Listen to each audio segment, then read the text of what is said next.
ಪ್ರಚಲಿತ ವಾಹಿನಿಯ ವೀಕ್ಷಕ ಪ್ರಭುಗಳಿಗೆಲ್ಲ ನಮಸ್ಕಾರ. ಅತ್ತ big boss Kannada reality show ಸುದ್ದಿಯಲ್ಲಿದ್ರೆ, ಇತ್ತ ಬಿಗ್ ಬಾಸ್ ಖ್ಯಾತಿಯ ವ್ಯಕ್ತಿಯೊಬ್ಬರು ತಮ್ಮ ಹೆಂಡತಿ ಜೊತೆ ಜಗಳ ಮಾಡಿಕೊಂಡು ಸುದ್ದಿಯಲ್ಲಿದ್ದಾರೆ. ಹೌದು, ಕನ್ನಡದ famous reality show Bigg Boss ನಲ್ಲಿ ಮಿಂಚಿದ್ದ ಇವರು ತಮ್ಮ ಧರ್ಮ ಪತ್ನಿ ಜೊತೆ ಕಿರಿಕ್ ಮಾಡಿಕೊಂಡು ಅವರಿಗೆ ಹಲ್ಲೆ ಮಾಡಿ ಪೊಲೀಸ್ ಠಾಣೆಯ ಮೆಟ್ಟಿಲೇರಿ ಸುದ್ದಿಯಲ್ಲಿದ್ದಾರೆ. ಅವರು ಮತ್ಯಾರೂ ಅಲ್ಲ, ಸಮೀರ್ ಆಚಾರ್ಯ ಮತ್ತು ಶ್ರಾವಣಿ ಆಚಾರ್ಯ ಜೋಡಿ.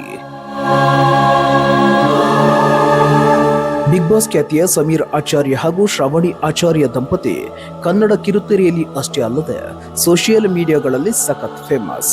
ಟ್ರಾವೆಲ್, ಸಂಗೀತ ಹಾಗೂ ಮಗಳಿಗೆ ಸಂಬಂಧಿಸಿದ ವಿಡಿಯೋ ಮೂಲಕವೇ ಜನಪ್ರಿಯತೆ ಪಡೆದ ಈ ಜೋಡಿ ಸಾಮಾಜಿಕ ಜಾಲತಾಣಗಳಲ್ಲಿ ಬಹಳ ಅನ್ಯೋನ್ಯವಾಗಿ ಇರುವಂತೆ ನೋಡುಗರೆದುರು ಕಾಣಿಸಿಕೊಳ್ತಿದ್ರು. ಆದ್ರೆ ಇದೀಗ ಸಮೀರ್ ಆಚಾರ್ಯ ಹಾಗೂ ಶ್ರಾವಣಿ ಸಮೀರ್ ಆಚಾರ್ಯ ದಂಪತಿ ಜೀವನದಲ್ಲಿ ಅಪಸ್ವರ ಇದ್ದಿದೆ. ಪತ್ನಿ ಶ್ರಾವಣಿ ಸಮೀರ್ ಆಚಾರ್ಯ ಮೇಲೆ ಸಮೀರ್ ಆಚಾರ್ಯ ತಂದೆ ತಾಯಿ ಜೊತೆಗೂಡಿ ಮನ ಬಂದಂತೆ ಹಲ್ಲೆ ಮಾಡಿದ್ದಾರೆ ಅಂತ ಆರೋಪ ಕೇಳಿ ಬಂದಿದೆ.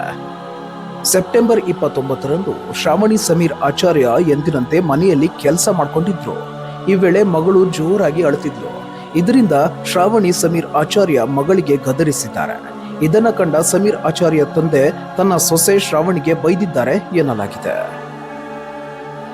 ಇನ್ನು ಇದೇ ವಿಚಾರಕ್ಕೆ ಮಾತಿಗೆ ಮಾತು ಬೆಳೆದು ಮನೆಯಲ್ಲಿ ಜಗಳ ಆರಂಭವಾಗಿದೆ. ನೋಡುತ್ತಿದ್ದಂತೆ ಈ ಜಗಳ ತಾರಕಕ್ಕೇರಿದೆ.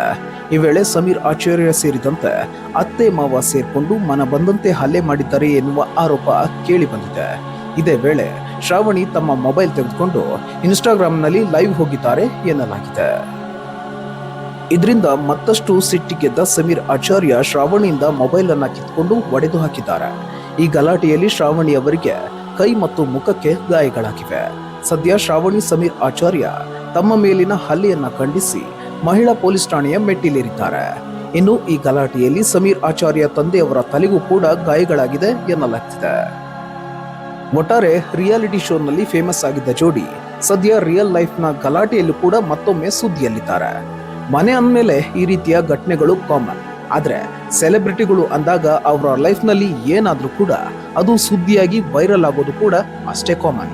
ಅದೇನೇ ಅನ್ನಿ, ಸಾಮಾಜಿಕ ಜಾಲತಾಣದಲ್ಲಿ ಮುದ್ದಾದ ಪ್ರೀತಿ ತೋರಿಸಿ ರಿಯಲ್ ಲೈಫ್ ನಲ್ಲಿ ಹೀಗೆ ಕಿತ್ತಾಡ್ಕೊಂಡು ಸಾಗೋ ಜೋಡಿಗಳ ಕತೆ ಇತ್ತೀಚೆಗೆ ಕಾಮನ್ ಆಗಿದೆ.